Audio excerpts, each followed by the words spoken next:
Mob সৃষ্টি করে প্রকাশ্যে পুলিশ পিটিয়ে জুলাই আন্দোলনে ছাত্র হত্যার ৫ মামলার আসামি কার্যক্রম নিষিদ্ধ হওয়া আওয়ামী লীগ নেতা গোলাম মোস্তফাকে ছিনিয়ে নেওয়ার নেতৃত্ব দেন আরেক আওয়ামী লীগের নেতা আনিসুর রহমান সোহাগ। তার বিরুদ্ধেও জুলাই আন্দোলনের ১১টি হত্যা ও হত্যা চেষ্টা মামলা রয়েছে।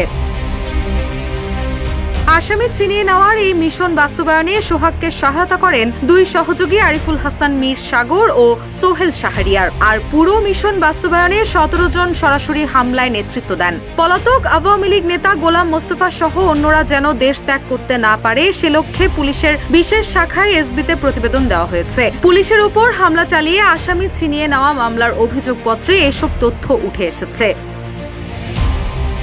গত ১২ মার্চ মোহাম্মদপুরের লালমাটিয়া এলাকা থেকে পুলিশের ওপর হামলা চালিয়ে আসামি ছিনিয়ে নেওয়া হয়। এই ঘটনায় সরকারি কাজে বাধা দেওয়ার অভিযোগে গোলাম মোস্তফাকে ১ নম্বর আসামি করে অজ্ঞাত ব্যক্তিদের বিরুদ্ধে মোহাম্মদপুর থানায় পুলিশ বাদী হয়ে মামলা দায়ের করে।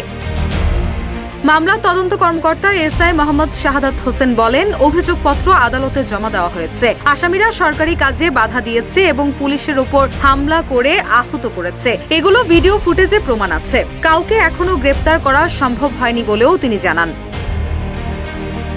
মামলার তদন্ত কর্মকর্তা আরো বলেন, আসামি ছিনিয়ে নেওয়ার নেতৃত্ব দেওয়া লালমাটিয়ার অ্যাভেরোজ ইন্টারন্যাশনাল স্কুলের সাবেক অধ্যক্ষ ও আওয়ামী লীগ নেতা আনিসুর রহমান সোহাগের বিরুদ্ধে জাল সনদে ইংলিশ মিডিয়াম স্কুলের অধ্যক্ষ বনে যাওয়া, প্রতারণার মাধ্যমে ব্যবসায়িক অংশীদারদের ঠকানো, সাবেক প্রধানমন্ত্রী শেখ হাসিনার এপিএস হাফিজুর রহমান লিকুর সম্পত্তি দেখভালের দায়িত্বে থাকার অভিযোগ রয়েছে। এছাড়া বৈষম্য বিরোধী আন্দোলনের হত্যা ও হত্যা চেষ্টায় ১১টি মামলা রয়েছে।